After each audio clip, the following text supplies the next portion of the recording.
Pemirsa, Pertamina Patraniaga mewajibkan pembelian LPG 3 kg menggunakan kartu tanda penduduk mulai 1 Juni mendatang. Sudah ada sekitar 41,8 juta masyarakat yang mendaftarkan KTP untuk bisa membeli tabung gas LPG 3 kg. Apakah cara itu akan efektif di masyarakat? Untuk membahasnya kita sudah terhubung dengan Direktur Pusat Studi Kebijakan Publik Sofiano Zakaria. Pak Sofiano, selamat pagi. Pak, beli tabung gas menggunakan KTP, apakah langkah ini sudah dinilai tepat agar anggaran subsidi ini tepat sasaran? Ya, begini. Ini program pembelian LPG dengan mendaftarkan diri dengan KTP, pada dasarnya adalah satu program yang ada baiknya. Jadi artinya siapa pembeli tentunya terkontrol. Tapi mungkin yang perlu disampaikan ke masyarakat bahwa mendaftarkan diri hanya cukup satu kali menyampaikan KTP mereka di pangkalan LPG yang ada. Ya. Nah, ini kan kesannya seakan-akan bahwa setiap membeli LPG itu harus menyerahkan KTP. Nah, ini yang perlu dijelaskan lebih lanjut oleh Patraniaga, oleh pemerintah, ya. Seperti apa sih pembelian KTP, apa pembelian LPG, apa setiap beli harus menyerahkan KTP? Nah, tentunya ini tidak seperti itu harusnya ya.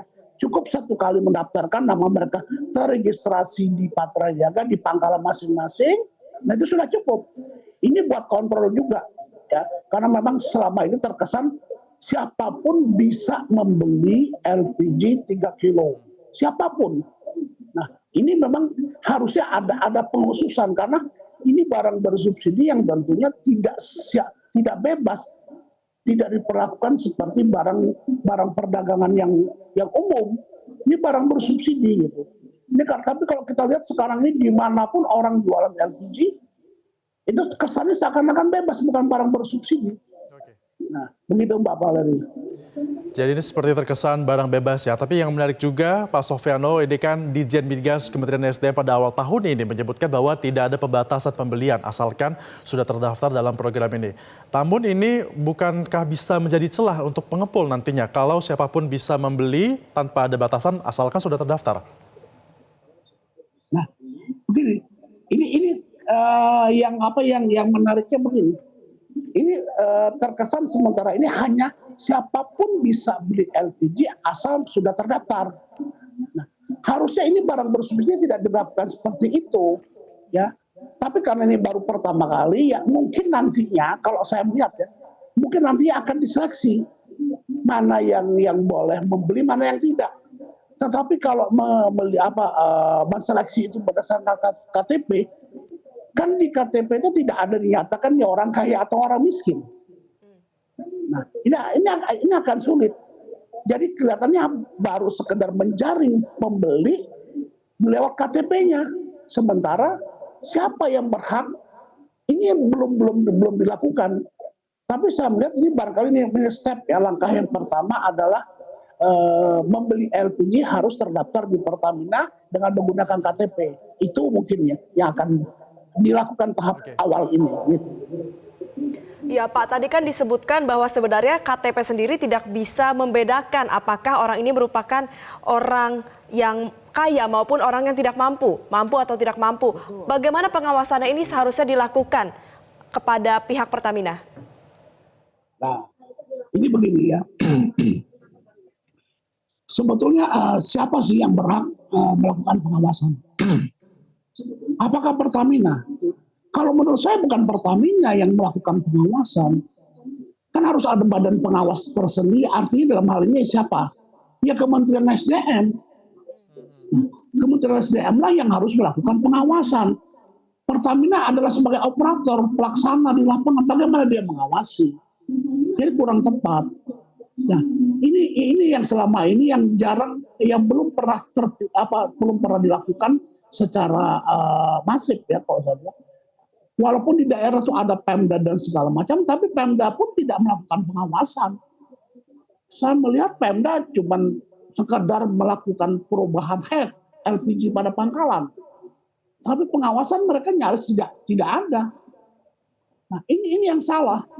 Jadi Pemda cuma berkepentingan mengajukan memberikan rekomendasi alokasi yang dibutuhkan daerahnya dan menentukan head. Sementara pengawasan pembinaan terhadap agen dan pangkalan nyaris tidak dilakukan oleh Pemda. Ini yang salah, gitu Mbak. Oke.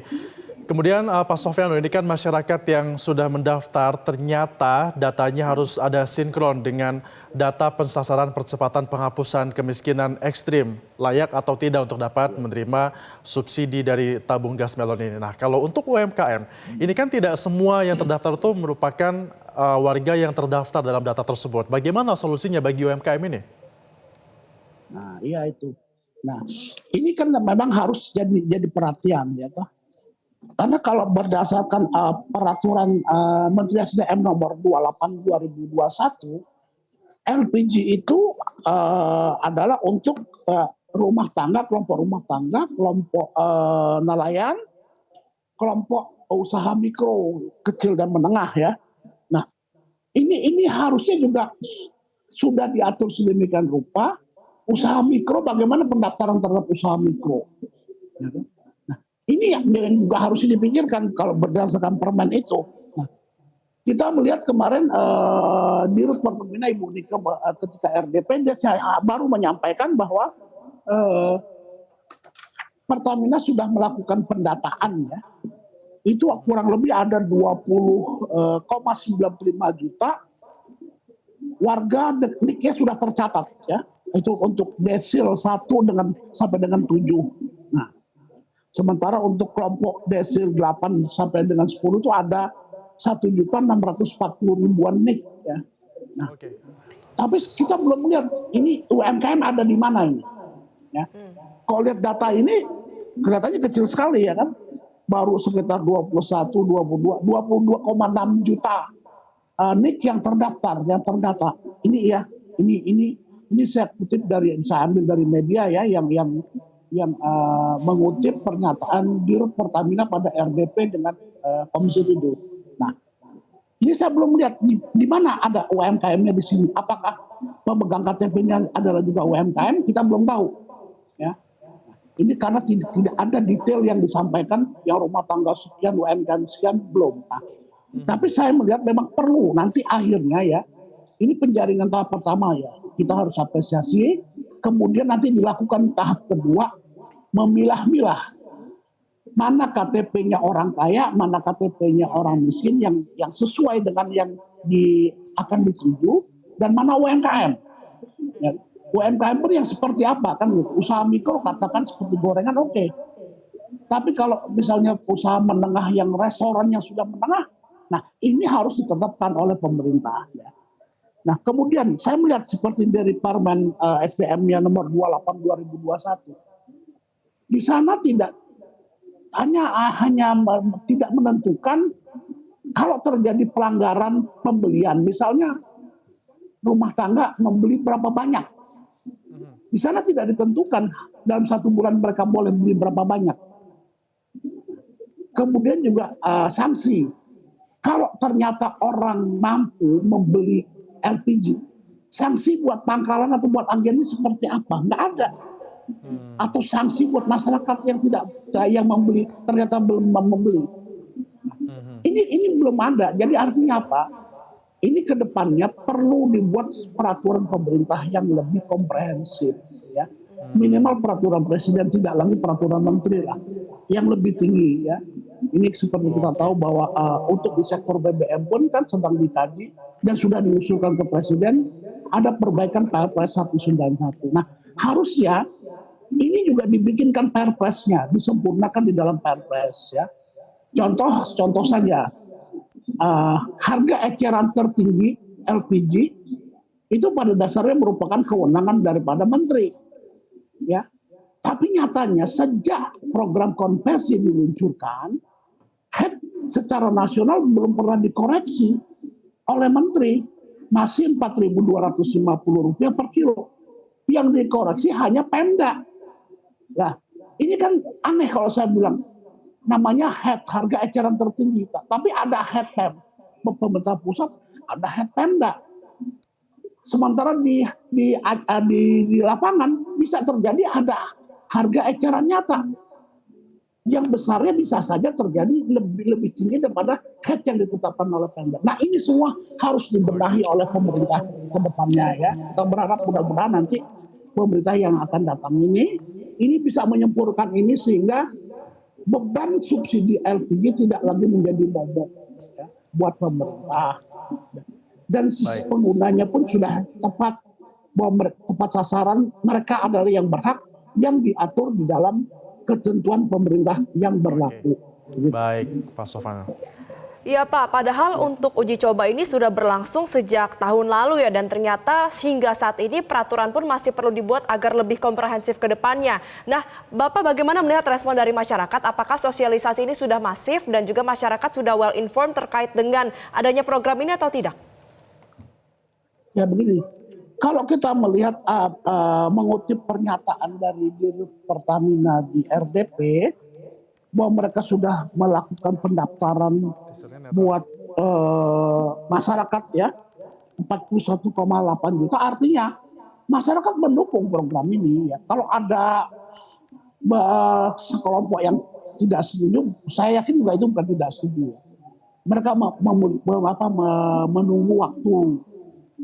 Dia tidak respon terhadap apa yang dilakukan oleh pemerintah. Tapi saya yakin mereka nanti akan melakukan itu, toh.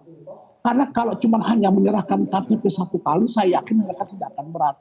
Yang mereka khawatirkan jangan-jangan setiap beli LPG harus tunjuk menyerahkan fotokopi KTP. Nah itu juga hal yang saya sendiri pun tidak setuju. Kalau mereka sudah terdaftar ya sudah, di pangkalan mana mereka terdaftar. Maka gitu. Nah artinya di lapangan nanti sudah ditentukan masyarakat di satu tempat dia membelinya pada pangkalan yang tertentu. Nah cuman yang jadi pertanyaan sekarang, kalau ini diberlakukan bagaimana peranan para pengecer yang biasanya menjual langsung ke rumah-rumah. Jadi masyarakat yang tidak lagi lari ke pangkalan. Karena kita tahu ya masyarakat juga banyak yang membeli dari pengecer, tidak lari ke pangkalan. Karena mungkin pangkalannya agak jauh ya, atau memang masyarakatnya malas. Nah ini juga harus di-cover dalam peraturan pemerintahnya, peraturan presiden atau minimal peraturan menteri SDM tadi. Ya. Nah, ini yang harus dipikirkan dan ini masih belum terpikirkan, masih belum diberikan ruang khusus pada peraturan menteri SDM 28/2021. Gitu.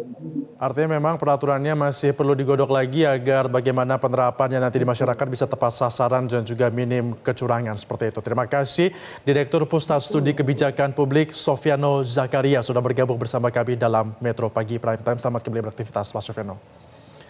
Jelajahi cara baru mendapatkan informasi. Download Metro TV Extend sekarang.